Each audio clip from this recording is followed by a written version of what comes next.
Hi, this is Chris Herzog from Team Empire, home of 10th Planet Jiu Jitsu Rochester. I'm with Joe from Max MMA. Hi.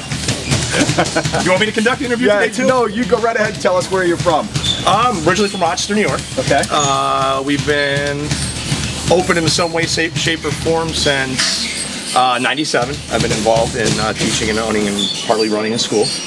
What year? Since 97. Wow, that's got to be way back when it first started, at the beginning of the MMA revolution. Yeah, we really started, when things first started happening, people were coming to me having an interest, and we started to gear our programs towards MMA. And it was probably officially about 99 when we were really started our MMA program here in Rochester. We were officially the first MMA gym. I was going to say, there's a rumor that you guys were the first. Yeah, we've been the first. Things have changed a lot over the last couple of years. We've gone through guys fighting in unsanctioned fights in warehouses, and things have changed now. Right. It's great. We love the way the sport's evolving. The athletic commissions coming into the game was absolutely huge. It really changed a lot. Tell us about 10th Planet. How does that affect, how does that change things for Team Empire?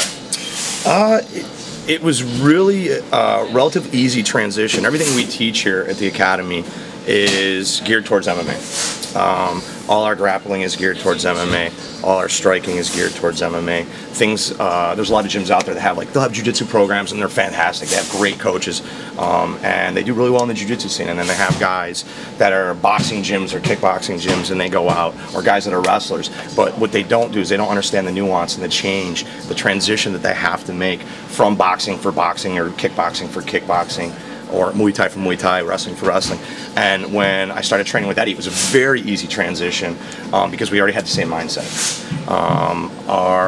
The way I taught judo and sambo was geared towards preparing guys for MMA.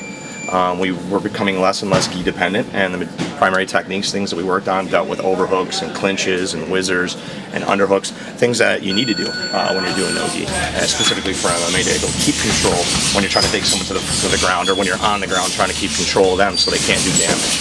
Okay, knowing how long you've been in business here, knowing the reputation here, when one walks in, you get the distinct feeling of hardcore.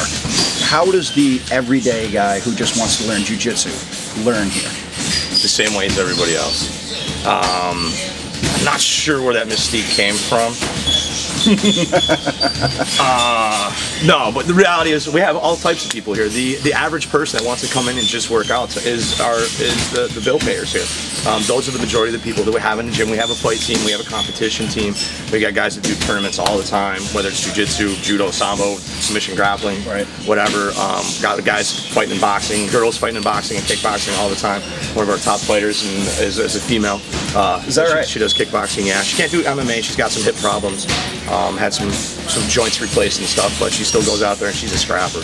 She fights her heart out. So you have different classes for the guy who just started, the guy who's the intermediate, and for the aspiring pro. Absolutely, absolutely. We have the great part about this gym is a lot of our guys that are fighters will train in all the other classes too. So the guys get to train. The guys that want to come in and just be part of MMA.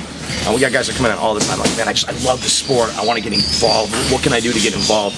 I just want to work out. I don't want to get beat up. I don't want to get punched in the face. But I want to support the guys when they go to compete and stuff. But I do want to train. And they come in and they do the reps. They come in, they go to the jiu-jitsu classes. They go to the boxing, kickboxing classes, just like everybody else. What about the fitness aspect of it? We have a fantastic conditioning program.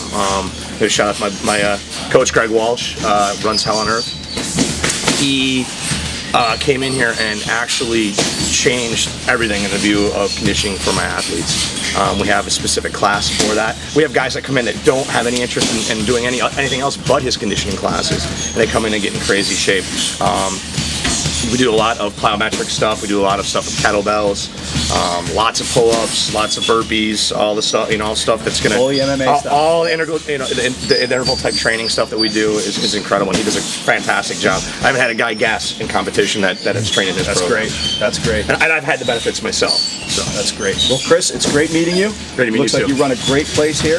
If you want to do intermediate, if you're a beginner, or if you're an aspiring pro, come to Empire and work with the guys here. There's a lot of guys. You can hear it in the background. They're boxing today. They do kickboxing. They do jiu-jitsu. Of course, 10th Planet, world class.